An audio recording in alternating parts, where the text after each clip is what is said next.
আসসালামু আলাইকুম সুপ্রিয় শিক্ষার্থীরা, তোমরা কেমন আছো? অবশ্যই ভালো আছো।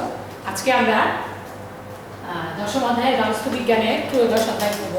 গত ক্লাসে আমরা এই অধ্যায় নিয়ে আলোচনা করেছিলাম পার্ট 1 থেকে 2। আজকে আমরা পড়ব পার্ট 3 থেকে 6। তো আমরা শুরু করি পার্ট 3। পার্ট 3-এ আছে আমাদের খাদ্য প্রস্তুত। পার্ট 3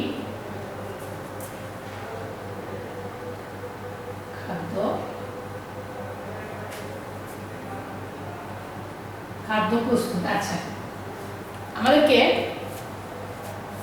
খাদ্য প্রস্তুত করার আগে আমরা তো মেনু তৈরি করে নিলাম, তাই না? গত ক্লাসে আমরা আলোচনা করেছিলাম, মেনু তৈরি করলাম, রেসিপি তৈরি করলাম। করার পরে এখন আমরা আসলে মেনু তৈরি করার পরে খাদ্যটা যে আমরা প্রস্তুত করবো তার প্রস্তুতি নিতে হবে। অর্থাৎ খাদ্য প্রস্তুত করার পূর্বে কিছু বিষয় আছে যে বিষয়গুলো অবশ্যই বিবেচনা করতে হবে। তো বিষয়গুলো কি? যে কী খাদ্য প্রস্তুত করা হবে সেটা অবশ্যই মেনু অনুযায়ী নির্বাচন করতে পারো। কারণ আমি মেনুতে যে খাদ্যটা দিব, যে আমি আগামীকাল সকালে দুপুরে রাতে কি খাবার হবে, কি তারপর বা বিশেষ যদি কোনো অনুষ্ঠান থাকে, যেমন জন্মদিন, বিয়ে, মিলাদ, মাহফিল, বিভিন্ন আর কি থাকতে পারে। তো আগে নির্বাচন করতে হবে যে আসলে আমি কী খাদ্য মেনুতে রাখবো। আর যে যে খাদ্য প্রস্তুত করা হবে, মেনু অনুযায়ী যে খাদ্য প্রস্তুত করা হবে, সেই খাদ্য তৈরির কাঁচামালগুলো সংগ্রহ করতে হবে। খাদ্য প্রস্তুত করার আগে রেসিপিটা জেনে নিতে হবে যে খাবারটা আমি তৈরি করছি, সেই খাবারটা তৈরি করার আগে সেই খাবারের রেসিপিটা জেনে নিতে হবে। এক্ষেত্রে অভিজ্ঞ ব্যক্তির পরামর্শ নেওয়া যেতে পারে। কাঁচা মাছ, মাংস, শাকসবজি যেটা থাক না কেন, যদি আমার মেনুতে থাকে তাহলে অবশ্যই তাকে কেটে পরিষ্কার করে নিতে হবে। সঠিক রন্ধন পদ্ধতি অনুসরণ করে খাদ্য প্রস্তুত করতে হবে। আর খাদ্য প্রস্তুত করার সময় অবশ্যই সতর্কতা অবলম্বন করতে হবে, যেমন খাবার ঢেকে রান্না করতে হবে, বেশি তাপে খাবার রান্না না করাই ভালো। খাদ্য প্রস্তুত করার সাথে সাথে পরিবেশনের প্রস্তুতি নিতে হবে। খাদ্য প্রস্তুতের পরপরই গরম গরম পরিবেশন করতে হবে। তো এই জিনিসগুলো আমরা খাদ্য প্রস্তুত করার আগে আমরা এই জিনিসগুলো বিবেচনায় আনবো এবং আমরা অবশ্যই এগুলো খেয়াল রাখবো। তো এখানে আমরা রেসিপি অনুযায়ী আমরা দুটো খাবারের আসলে প্রস্তুত প্রণালীগুলো একটু জেনে নেব। যেমন প্রথমে একটা আছে যে পুডিং। পুডিংটা আসলে কি কি উপকরণের সমন্বয়ে তৈরি করতে হয় এবং কিভাবে তৈরি করতে হয়, এই বিষয় নিয়ে আমরা আজকে একটু আলোচনা করব। প্রথমে আসতেছে পুডিং। পুডিং তৈরি, এটা একটা পুষ্টিকর খাবার এবং সবার এটা কিন্তু খুব প্রিয় একটা খাবার।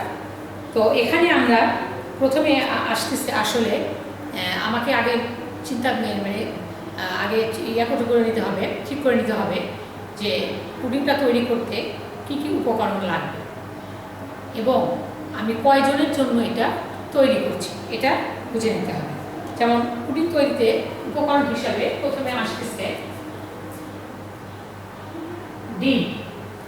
তাহলে ডিম আমি কয়টা নয়, কয়জনের জন্য আসলে তৈরি করছি? আমি যদি আমরা ধরে নিই এখানে যে আমরা 4 জনের জন্য তৈরি করছি, 4 জন অর্থাৎ 4 পরিবেশন।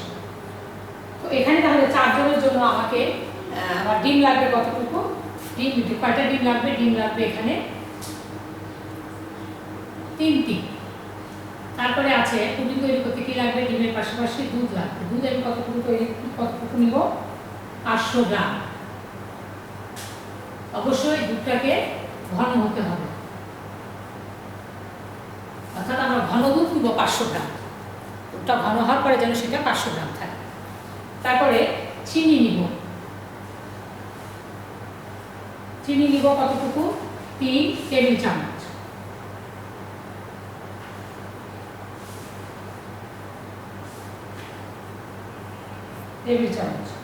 আর ভ্যানিলা এসেন্স আমরা নিব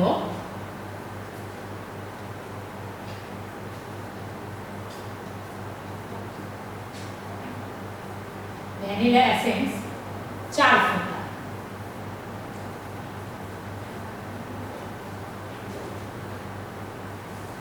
তাহলে আমাকে আগে জেনে নিতে হবে যে আমি যে পুডিংটা তৈরি করছি, পুডিংটা তৈরি করতে আমার আসলে কি কি উপকরণ লাগবে। আর উপকরণ লাগবে অর্থাৎ কাঁচামাল যেটা লাগবে ডিম, দুধ, চিনি, ভ্যানিলা এসেন্স। এখন এটা আমি কয়জনের জন্য করবো? আমি 4 জনের জন্য আমি ধরে নিলাম যে 4 জনের জন্য। তো এখানে আমাকে 4 জনের জন্য ডিম লাগবে 3টি, দুধ লাগবে, ঘন দুধ লাগবে 500 গ্রাম, চিনি 3 টেবিল চামচ, ভ্যানিলা এসেন্স 4টা। আর যদি আমরা 8 জনের পরিমাণ করে নিই বা 6 জনের, তাহলে অবশ্যই এর সঙ্গে আমাকে এই পরিমাণটাকে বজায় রেখে ওই জিনিসগুলো বাড়িয়ে দিতে হবে, উপকরণগুলো বাড়িয়ে দিতে হবে। তো এখানে আমরা আসলে কীভাবে প্রস্তুত করবো প্রণালীটা আমরা একটু জেনে নিই। প্রস্তুত প্রণালী, পুডিং তৈরি করার পাত্রে, অর্থাৎ যে পাত্রে আমরা পুডিং তৈরি করব সেই পাত্রে আগে আমরা চিনি ক্যারামেল করে নিব, অর্থাৎ উনুনের উপরে চিনিটা বেশি তাপে চিনিটা আমরা একটু পাত্রের উপরে চিনিটা একটু ছিটাই দিয়ে উনুনের উপরে ধরে ওটা একটু আমরা বাদামি রং করে নেব। আর অপর একটা পাত্রে আমরা ডিমগুলো ভালোভাবে ফেটে নিব, আর ফেটানো ডিমের সঙ্গে আগে ডিমটা ফেটে নিব, নিয়ে ফেটানো ডিমের সঙ্গে দুধ, চিনি আর ভ্যানিলা এসেন্স করতে হবে, একসঙ্গে আবার মিক্সড করতে হবে। পুডিং তৈরির পাত্রটি, অর্থাৎ যেটাতে আমরা ক্যারামেল করে নিলাম, সেই পাত্রটা আমরা ঠান্ডা করে নিয়ে ওই মিশ্রণটা, অর্থাৎ দুধ, চিনি আর ডিমের যে মিশ্রণটা আছে সেই মিশ্রণটাকে ঢালতে হবে। বড় সসপ্যানে ফুটনো পানি দিয়ে দুধ, ডিম মেশানো পাত্রটি মুখ বন্ধ করে এমনভাবে বসাতে হবে যাতে পাত্রটির 1/3 অর্থাৎ 3/1 যেন পানিতে ডুবে থাকে। অর্থাৎ বড় একটা সসপ্যানের মধ্যে পানি নিব, ফুটানো পানি, সেই পানির মধ্যে আমরা যে পাত্রে মিশ্রণটা রাখলাম, ডিম, চিনি, দুধের যে মিশ্রণটা রাখলাম পাত্রে, সেই পাত্রটা আমরা ওই গরম ওই ফুটানো পানির ওই পাত্রের মধ্যে আমরা মুখ বন্ধ করে বসাই দেব। এবং পাত্রটার যেন, যে পাত্রে আমাদের মিশ্রণটা থাকে সেটা যেন 1/3 পানিতে ডুবে থাকে। চুলার আঁচ মাঝামাঝি করে 1 ঘন্টা ফুটাতে হবে। পুডিং সম্পূর্ণরূপে জমে গেলে সেটাকে কী করতে হবে, ঠান্ডা করে নিতে হবে। আর ঠান্ডা হলে ছুরি দিয়ে পুডিংয়ের চারদিকে ছাড়াতে হবে। প্লেটে তৈরি করা পুডিংয়ের পাত্রটি উল্টে পুডিং ঢেলে নিতে হবে। অবশ্যই এটা ঠান্ডা হলে করতে হবে। ঠান্ডা হয়ে গেলে চাকু দিয়ে বা ছুরি দিয়ে আমরা সুন্দর করে পুডিংয়ের চারদিকে এটা কী করবো, আমরা ওই পাত্র থেকে ছাড়াই নেব, নেওয়ার পরে আর একটা পাত্রে আমরা এটা গোল করে ঢেলে নেব। তো এখানে বলা হয়েছে যে এই দুগ্ধজাত খাদ্য পুডিংয়ের 1 পরিবেশন পরিমাণ, অর্থাৎ হাফ কাপ বা 125 গ্রাম। এর ফলে প্রস্তুতকৃত খাদ্যের পরিবেশন সংখ্যা 4, অর্থাৎ এটা 4 জন খেতে পারবে। এখানে যে রেসিপিটা দেখলাম এটাতে সে এটা 4 জন খেতে পারবে। যদি আমরা 8 জনের জন্য করি, 12 জনের জন্য করি, অবশ্যই আমাকে পর্যায়ক্রমে বাড়াতে হবে। এটা গেল আমাদের পুডিং তৈরির একটা রেসিপি। এরপরে আমরা একটু দেখে নিব, আরেকটা খাবার আমরা দেখে নিব, সেটা হচ্ছে সবজি নিরামিষ।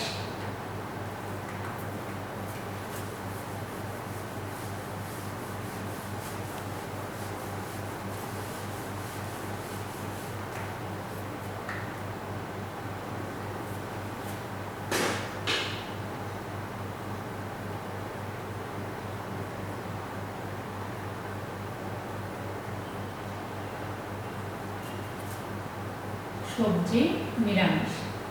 আচ্ছা, এখন আমরা এখানে আসলে কি কি সবজি আমরা নিব, কী কী উপকরণগুলো লাগবে এ বিষয়ে আগে আমরা একটু ধারণা নিই। সেটা হচ্ছে যে প্রথমে আমাকে আগে একটু জেনে নিতে হবে যে আমি আসলে কয়জনের জন্য তৈরি করব। ধরে নাও আমরা 10 জনের জন্য তৈরি করছি, তাহলে 10 জনের জন্য আমাকে 1 কেজি সবজি নিতে হবে। এবং এই 1 কেজি সবজির মধ্যে কী কী সবজি থাকবে, অর্থাৎ যে যে সবজি নিব সবগুলো মিলে যেন আমার 1 কেজি হয়, তাহলে আমরা এটা 10 জনকে পরিবেশন করতে পারবো। যেমন এখানে আমাদের আসছে, আমরা উপকরণগুলো নিব। আমরা প্রথমে নিই মিষ্টি কুমড়া,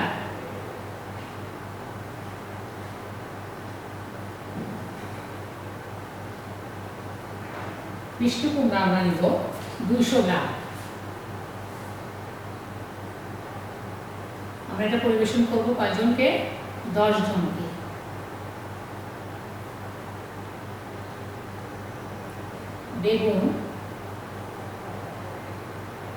বেগুন নিব আমরা 100 গ্রাম। পটল নিব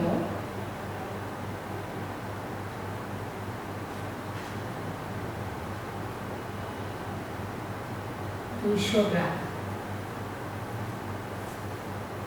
পেঁপে নিব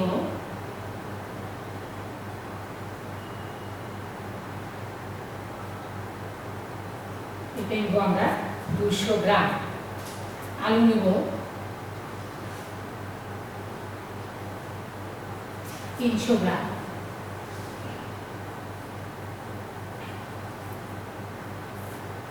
এরপরে আমরা যে মশলা কী কী রাখতে দিব, যেমন আদা বাটা,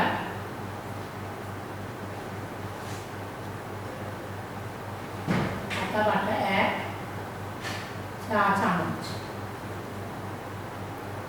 রসুন কাটা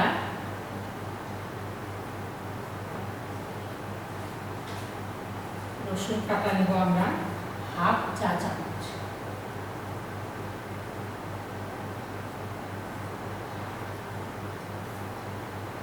হলুদের গুঁড়া, হলুদ যোগ মরিচের গুঁড়া, মরিচটা আমরা একসঙ্গে লিখে দিলাম, হলুদ আর মরিচ গুঁড়া হাফ চা চামচ,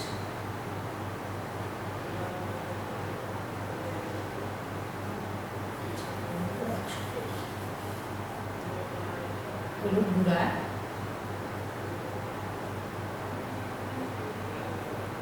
হাফ চা চামচ,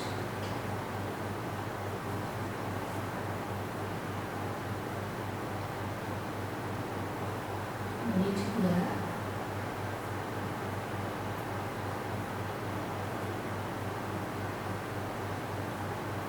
চা চামচ, ধনে গুঁড়া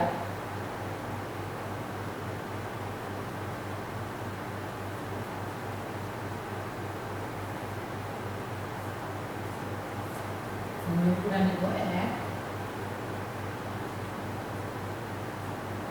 চা চামচ, জিরার গুঁড়া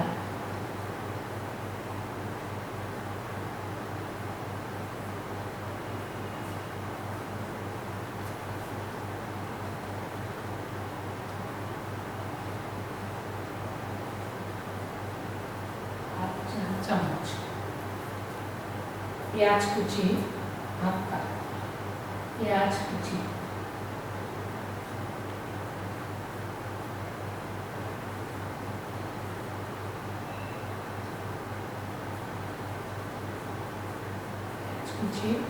হাফ কাপ, লবণ 2 চা চামচ,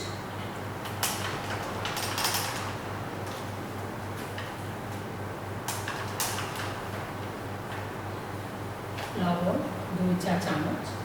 আচ্ছা, এটা বাকিটা একটু আমরা এখানে দেখি। চিনি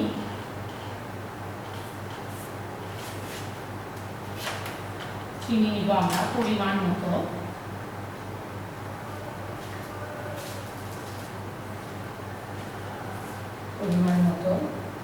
কাঁচামরিচ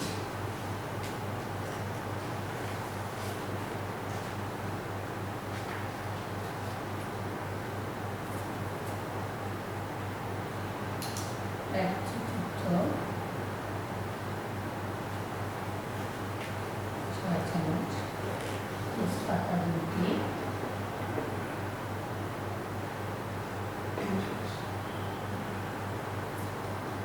তেল,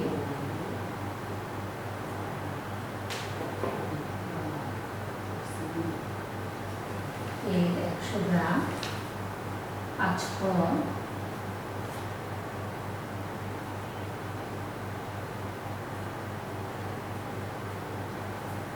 পরিমাণ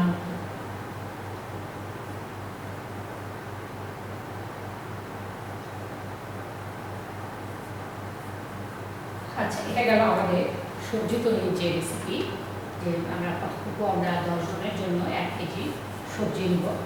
তো 1 কেজি সবজির মধ্যে আমাদের 200 গ্রাম মিষ্টি কুমড়া, বেগুন থাকবে 100 গ্রাম, পটল 200 গ্রাম, পেঁপে 200 গ্রাম, 300 গ্রাম। আর তার সঙ্গে আমাদের জাংশন যে মশলাগুলো লাগবে, যেমন আদা বাটা 1 চা চামচ, রসুন কাটা হাফ চা চামচ, হলুদ গুঁড়া হাফ চা চামচ, আমরা এখানে কিছু আছে, এখানে কিছু আছে। এই উপকরণগুলো আমরা আগে আমাদের রেসিপিতে অবশ্যই কিন্তু এগুলো উল্লেখ করতে হবে।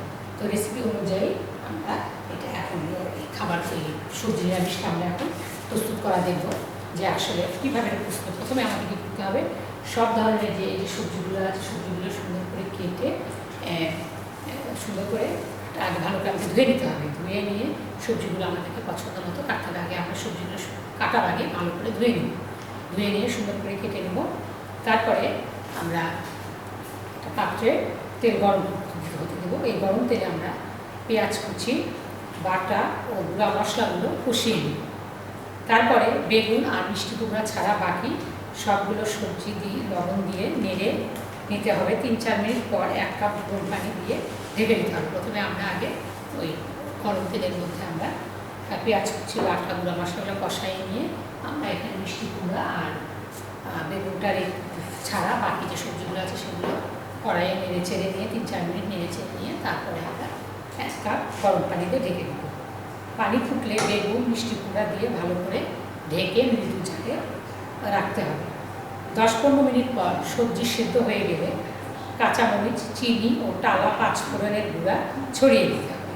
সবজির পানি শুকিয়ে তেল উপরে উঠলে চুলা থেকে নামাতে হবে। অর্থাৎ 10-15 মিনিট পরে যখন সবজিটা সিদ্ধ হবে তখন কাঁচামরিচ, চিনি আর আমরা যে 5 ফোড়নটা নিলাম এটা আমরা একটু তেলে নিয়ে একটু গুঁড়া করে নিয়ে এটা আমরা উপরে করে ছিটিয়ে দিয়ে বা ছড়িয়ে দিয়ে চুলা আঁচটা উপরে উঠে গেলে সবজি পানি শুকিয়ে তেল যখন উপরে উঠবে তখন আমাদেরকে রাখতে হবে, নাড়াতে হবে। তবে এটা গেল আমাদের হচ্ছে 10 জনের জন্য 1 কেজি পরিমাণ যে সবজি আমরা নিয়েছিলাম সেটা আমরা এভাবে 10 জনের উপযোগী করে তৈরি করি। যদি আমরা একটু বেশি 20 জন 30 জন এটা পর্যাপ্ত বাড়াতে হবে। যদি আমরা কম নিই হয়তো 5 জন 4 জনের সেভাবে আমাদের পর্যাপ্ত দিকে কমাই নিতে হবে। তো এটা গেল হচ্ছে যে আমাদের আসলে আমরা 2টা রেসিপি একটু জানলাম যে আমার হচ্ছে কীভাবে আমরা সবজি পুডিং তৈরি করতে পারবো সেগুলো আমরা একটু দেখলাম। এখন আমরা আসবো যে পার্ট 4-এ আমাদের কাছে খাদ্য পরিবেশন।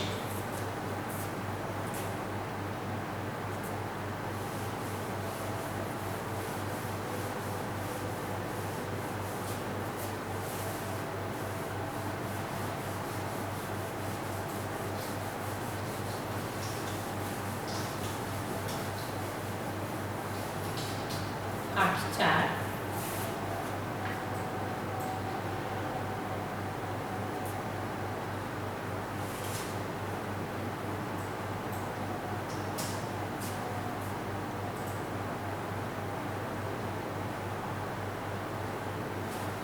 খাদ্য পরিবেশন।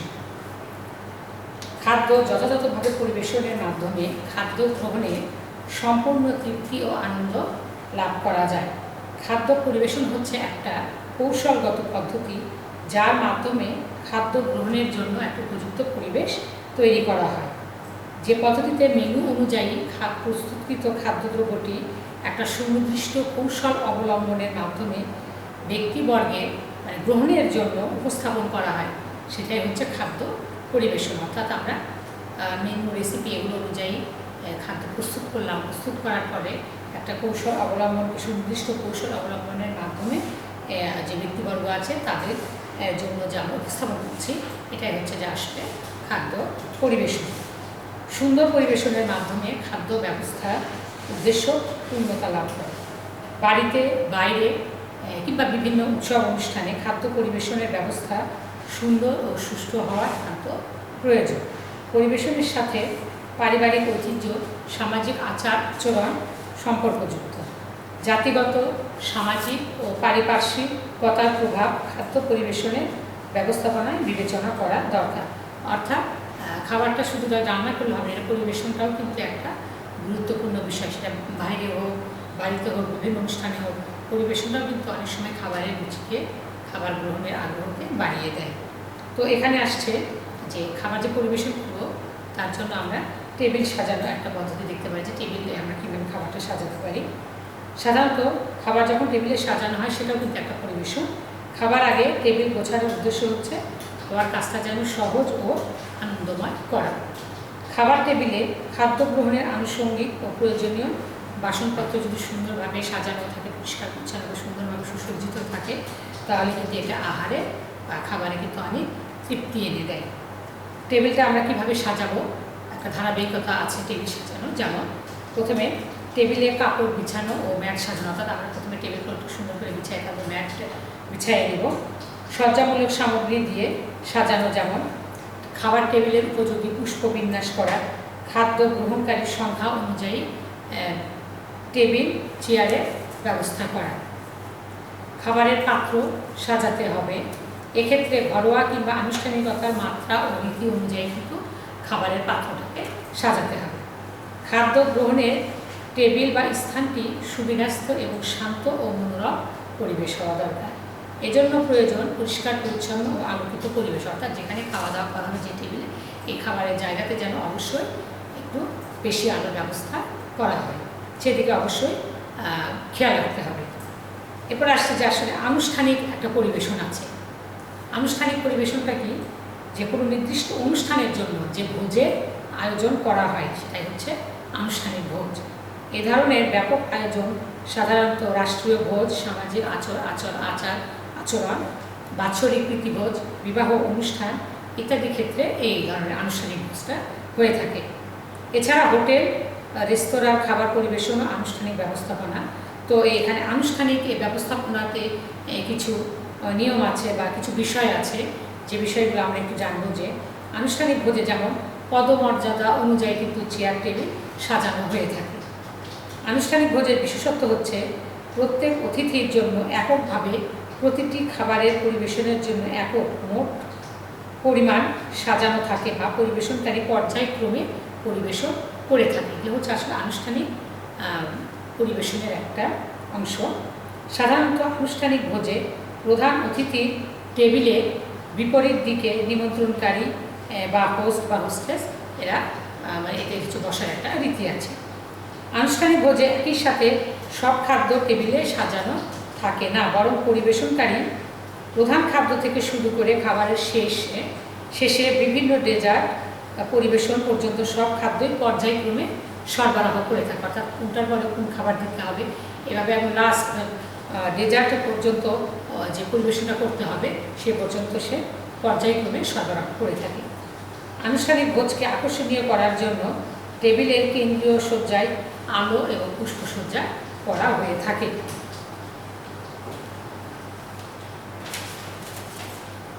যদি পরিবেশনকারী, আরেকটা বিষয় যে যদি পরিবেশনকারী ডান দিক থেকে পরিবেশন শুরু করে তবে সে তার ডান হাত দিয়েই প্লেট, গ্লাস অথবা আনুষঙ্গিক জিনিসপত্র, খাবার এবং খাবার দিবে এবং ডান হাত দিয়ে খাওয়ার শেষে সরিয়ে নেবে। আবার বাম দিক থেকে পরিবেশন করতে হলে পরিবেশনকারীকে বাম দিকে দাঁড়িয়ে বাম হাত দিয়ে সব কিছু সরিয়ে নিতে হবে এবং দিতেও হবে।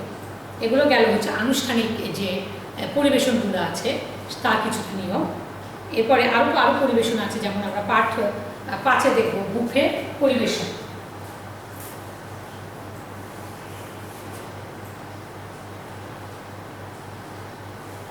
পাঠ 5-এ আছে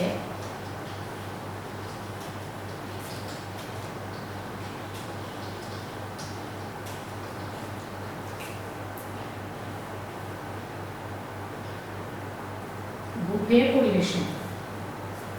অতিথির সংখ্যা বেশি হলে, জায়গা কম থাকলে এবং বিশেষ বা প্রধান অতিথি না থাকলে বুফে ব্যবস্থা করা যায়।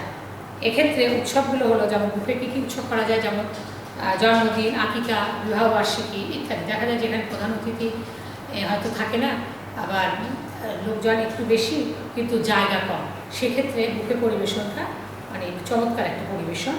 তো এখানে কিছু নিয়ম আছে, দেখা যায় যেমন যে বিভিন্ন জায়গায় বসার লনে বা লম্বা বারান্দায় অথবা খোলা বাগানে, হল রুমে ইত্যাদি স্থানে কয়েকটি টেবিলে একই ধরনের খাবার সরবরাহ করা হয়। খাবার গ্রহণের প্লেট, গ্লাস, চামচ, কাপ ও আনুষঙ্গিক দ্রব্যগুলো টেবিলে সুন্দরভাবে রাখা হয়। টেবিলের দুই পাশে একইভাবে অথবা টেবিলের চারপাশে একইভাবে খাবারগুলো সাজালে যে কোনো পাশ থেকে অতিথিরা প্রত্যেকেই তাদের খাবারগুলো প্লেটে নিয়ে স্বাধীনভাবে তাদের পছন্দ মতো জায়গায় বসে তারা গল্পগুজবের মাধ্যমে খাবারটাকে উপভোগ করতে পারে। এটা গেল বুফে পরিবেশনের রীতি। এরপরে আছে যে আমাদের প্যাকেট পরিবেশন। কিছু কিছু অনুষ্ঠান আছে যেখানে প্যাকেটে পরিবেশন করা হয়। পাঠ 6-এ আমরা দেখি প্যাকেট পরিবেশন।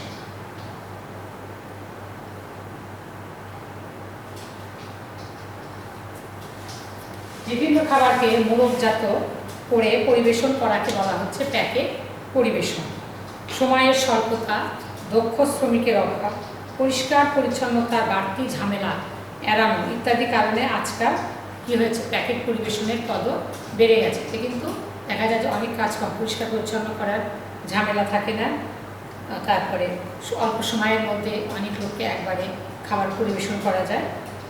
সামাজিক অনুষ্ঠান যেমন মিলাদ, সেমিনার, ইফতার পার্টি কিংবা স্কুল কলেজের অনুষ্ঠানে প্যাকেট পরিবেশন মানে ব্যবহারটা বা প্রচলনটা খুব বেশি দেখা যায়। তবে এখানে প্যাকেট পরিবেশনের ক্ষেত্রেও কিন্তু কিছু কিছু বিষয় এখানে খেয়াল রাখতে হবে। যেমন মোড়কজাত যে খাবার, এটা কিন্তু শুকনো ও হালকা হলে পরিবেশন করতে সুবিধা হয়। মোড়কজাত খাবারের মেনু তৈরি করার সময় খাদ্যের চারটি মৌলিক বিভাগ থেকে খাদ্য নির্বাচন করতে হবে। উদ্ভিজ্জ ও প্রাণীজ প্রোটিনের সমন্বয় করে মোড়কজাত খাবারের পুষ্টিমূল্য বাড়ে। আবার খাবারের একঘেয়েমি দূর করার জন্য মৌসুমি ফল, মুরগি, পিঠা প্রভৃতি দেওয়া যেতে পারে। খাবারের ঘনত্ব এমন হওয়া উচিত না যাতে খাবারটা এমন হওয়া উচিত যে মানে ঘনত্বটা এমনভাবে রাখতে হবে যাতে প্যাকেটটা ভিজে না যায়। দেখা যায় যে তরল হলে কিন্তু প্যাকেটটা ভিজে যাওয়ার সম্ভাবনা থাকে। এই জন্য করে খাবারের ঘনত্বটা এমনভাবে রাখতে হবে যেন প্যাকেটটা ভিজে না যায়। স্কুলের বাচ্চাদের জন্য যখন প্যাকেটে লাঞ্চ পরিবেশন করা হয় তখন তা পুষ্টিকর ও আকর্ষণীয় হওয়া উচিত এবং ক্যালোরি ও প্রোটিনের দৈনিক চাহিদা 1/3 থেকে 1/4 অংশ এই লাঞ্চ দ্বারা পূরণ করা উচিত। আর প্যাকেটে সাধারণত আসলে কী ধরনের খাবার দিলে ভালো হয় সেটা আমরা একটু দেখে নিই যে কী কী মেনু, অর্থাৎ প্যাকেট পরিবেশনের জন্য আসলে উপযোগী মেনুটা কী। সিঙ্গারা, সামোচা, সিঙ্গারা অথবা সামোচার মধ্যে যে কোনো একটা দেওয়া যেতে পারে। লাড্ডু বা সন্দেশের মধ্যে থেকে একটা দিতে পারে। পনির আর ফলের মধ্যে আপেল বা কলা একটা থাকলে ভালো হয় প্যাকেট পরিবেশনের জন্য।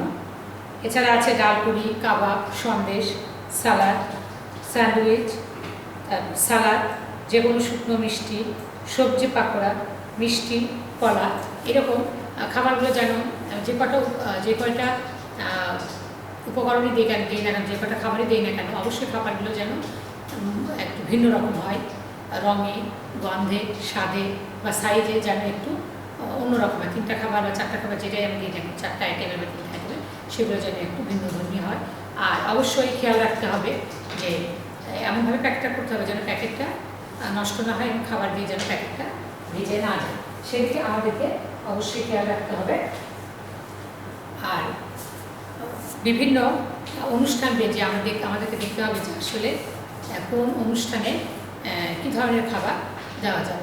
তো যাই হোক, আমরা এখানে খাদ্য পরিবেশন সম্বন্ধে জানলাম, খাবার তৈরি আমরা জানলাম, আমরা রেসিপি দেখলাম, এরপরে আমরা বিভিন্ন ধরনের পরিবেশন দেখলাম যে আসলে কীভাবে খাবারগুলো পরিবেশন করা যায়। পরিবেশনটাও কিন্তু খাবার আগ্রহ বাড়ানোর একটা মাধ্যম, খাবারের রুচি বাড়ানো।